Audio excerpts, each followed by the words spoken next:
በ$100 ብቻ ክሪፕቶ ትሬድ ለምታደርጉ እና ነገን በትርፍ ማሳለፍ ለምትፈልጉ ይህ ቪዲዮ እንዳያመልጣችሁ።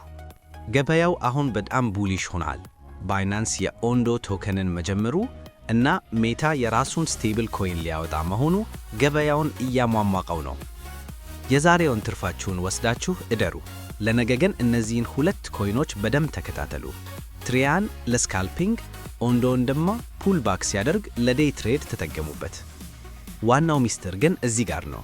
$100 ካለህ በአንድ ትሬድ ላይ ከ1 እስከ $5 ወይም 1 እስከ 5% ብቻ ነው ሪስክ ማድረግ ያለብህ።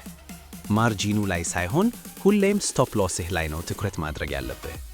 ለስካልፒንግ፣ ለዴይ ትሬድ እና ለፖዚሽን ትሬዲንግ ትክክለኛውን የኢንትሪ፣ የስቶፕ ሎስ እና ቴክ ፕሮፊት ቲፒ ስሌት ቴሌግራም ቻናሌ ላይ በጽሑፍ አስቀምጬላችኋለሁ። አሁኑኑ ፕሮፋይሌ ላይ ባለው ሊንክ ገብታችሁ ጆይን አድርጉ። ቪዲዮውን ሴቭ ማድረግ እንዳትረሱ።